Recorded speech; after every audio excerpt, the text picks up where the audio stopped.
With news that just broke today and a lot of it with regards to the economy, this could get bad. In fact, it could get really bad. I'll explain how you can protect yourself by not just stacking gold and silver, but in other ways as well. Let's explore.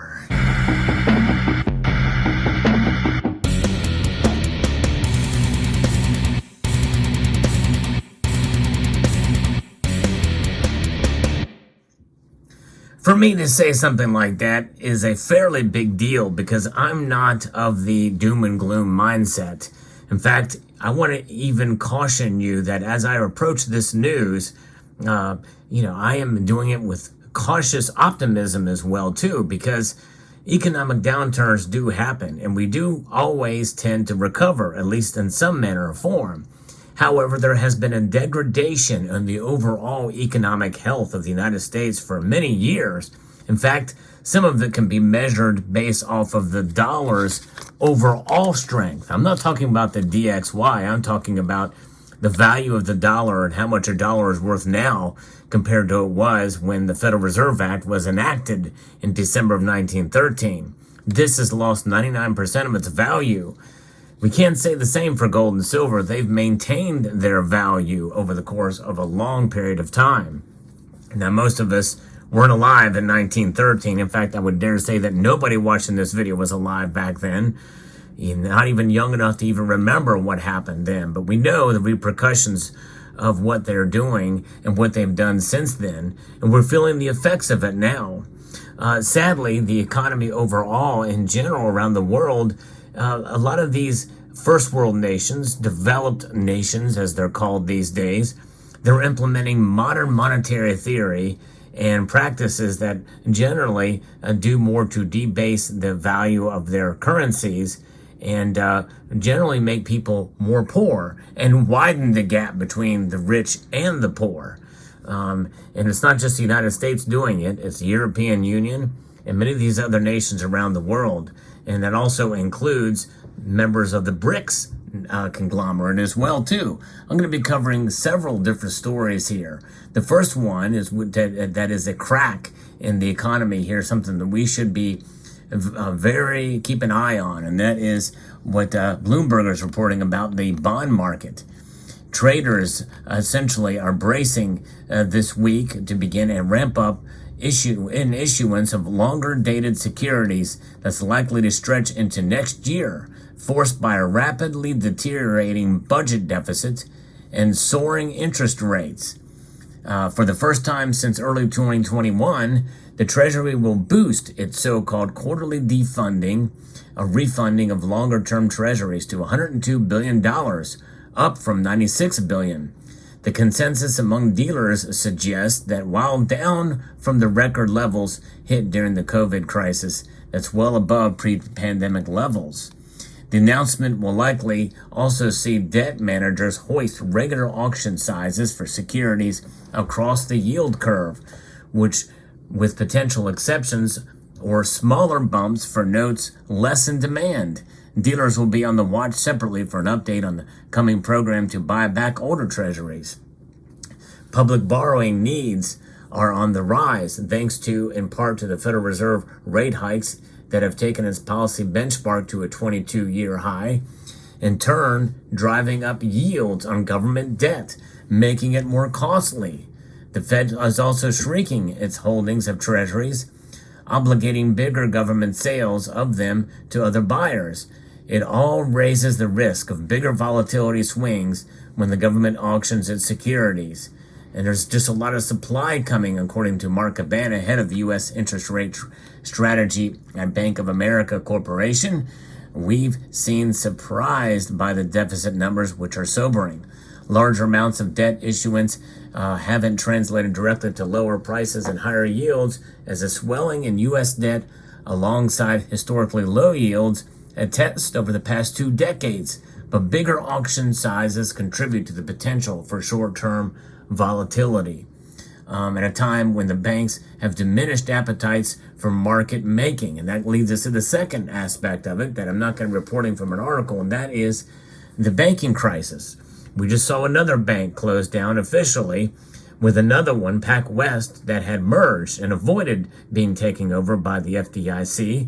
However, it is a sign that there is trouble and potentially more trouble ahead in the banking industry. Now, will some of the big banks be affected? Likely not.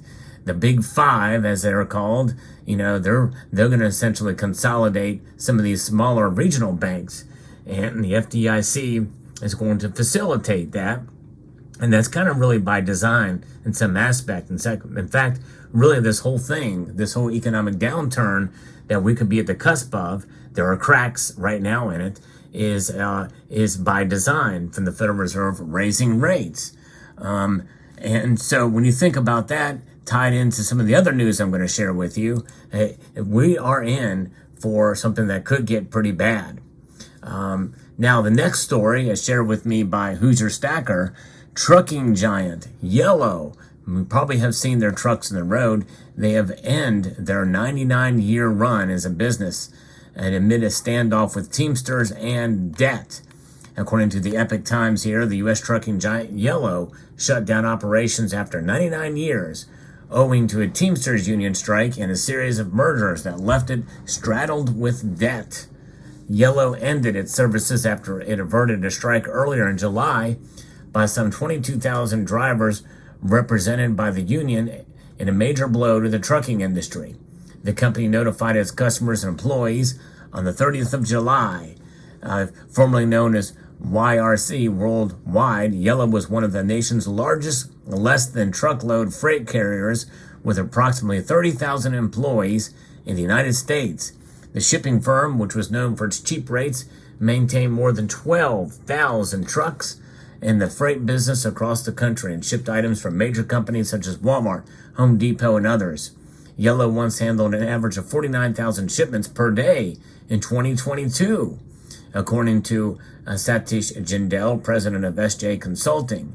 So now, based off of trouble, this is going to hurt the supply chain, which is going to further aggravate things, probably aggravate inflation again.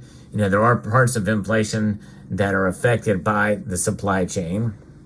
And I think this is something that very well could send prices soaring again as we digest this. We'll find out. There's a lot more to the story, but it is something to hear about what's going on there. So that's more people laid off. Speaking of the job market, there's another thing that just came out again today. There is a slew of layoffs that are starting to be published now. CVS has cut 5,000 jobs amid a layoff wave of expanding beyond tech. Now let's take a look at some of the lists of major U.S. companies that are slashing staff this year alone, according to Business Insider. We have seen multiple layoffs. Dozens of U.S. companies towards the end of 2022 showed no sign of slowing down well into 2023. The latest, again, is CVS, laying off about 5,000 jobs, most of which are corporate positions. In a statement to Insider, CVS said it doesn't expect employees in customer-facing roles in stores, pharmacies, clinics, and customer service centers to be affected by the cuts. Our industry is evolving to adapt to new consumer health needs and expectations, but that's a lot of people that are laid off. And tied to the 30,000 as well from Yellow, the 35,000 jobs. We've heard about it affecting in the tech industries as well. We've heard about that. These companies join a number of others, including Binance, Niantic, Robinhood, Grubhub, and Spotify. These companies join a large number of major corporations that have made significant reductions to staff this year. Tech companies, including Meta and Google, and finance behemoths like Goldman Sachs announced massive layoffs in the first weeks of 2023 amid a continued economic downturn and stagnating sales. The downsizing followed significant reductions that companies including Meta and Twitter made last year. The layoffs have primarily affected the tech sector, according to data from layoffs.fyi, a site tracking layoffs since the start of the pandemic. Tech companies slashed more than 223,000 jobs in 2023 alone, compared to during the pandemic, where they cut 80,000 from March to December 2020 and 15,000 in 2021. So you got CVS with 5,000 jobs. You've got Binance with more than 1,000 jobs, according to this report. Niantic, which I'm not heard, I guess it's some app, they got 230 jobs that are out. 7% of Robinhood's workforce has been laid off. And you've got other anticipated layoffs coming from Ford down the road. So stay tuned for that. Now, in August of last year, Ford laid off 3,000 employees. Sonos, about 7% have been laid off there. Grubhub lost 400 jobs. Spotify laid off about 2% of its workforce. JP Morgan actually has laid off 500 people. Yeah, the big giant JP Morgan. And you've got that. LinkedIn has 716 jobs that have been cut. And 20% of Shopify, not Spotify, but Shopify's workforce has been laid off. Morgan Stanley has laid off 3,000 jobs. Dropbox has laid off 16% of its staff. And then Gap has laid off more than 2,000 jobs since late last year. I could go on. Even Jenny Craig is thinking about laying off. 3M, 6,000 jobs. Lyft, 1,000 jobs. So there's the list continues. And we're going to stop there because there's a lot to cover here. This is what you're not hearing about in the major news sources here. You're hearing about all these jobs created, but they are filling the gaps, repositioning themselves from jobs that are being lost in other areas of the economy. And now it's affecting more than just the tech sector. Folks, this means that you need to protect yourself and your job. And the way to do that, folks, is to have a good supply of this on hand. Set aside some actual cash in your possession, as well as in the bank, to protect yourself, as well as stacking gold and silver. And it's always good to fight inflation the best you can by buying in bulk if you can as well, to save. Go to the dollar store, and go to the dollar store often. You'll find some good deals there, even though nothing is $1 anymore. In fact, the dollar store is $1.25 at its cheapest, unless you get a greeting card. I never pay more than $1 for a greeting card, by the way. There are ways to save. Cut your own hair. If you have really short hair, you can do that with a razor. I've done it. I've talked about that on this channel. Cut back on the Starbucks and the coffees and eating out so much.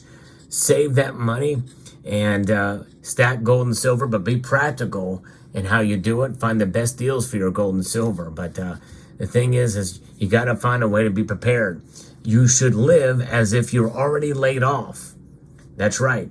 I think now, even if you have a job and even if you think it's relatively secure, you should live as if you are already laid off, and expect that is going to be the case. We don't know, but things could get bad. Now, why do I say it's going to get bad? Number one is we still have inflation that is rearing its ugly head. It's at 3%. By account of most of the stuff we buy, it's much more than that. Even they will admit that. So we have that. We also have what the Federal Reserve has been doing, raising rates at a pretty constant level, a 22-year high. That's putting stress, by design, on the markets, and things are starting to slow down. Credit card interest rates are going up. Mortgage rates are going up, which means that you should use them and less. In other words, this may not be a good time to buy a house. It's definitely not a good time to incur more credit card debt. So be fiscally responsible. That is paramount and key. And really that should be the case no matter what the economic outlook is.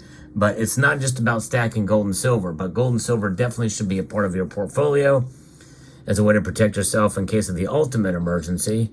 But at this time, it's good to hold on to cash and buy some gold and silver with the prices actually today, as I record this video, they have dropped significant enough that I think it's probably a good idea to have some on hand just in case. Let me know what your thoughts are about this video and about where the economy is. I hope you found this video informative, insightful, and educational. And I'd like to extend a multitude of gratitude to you all for watching and encourage you to please rate, share, comment, and subscribe.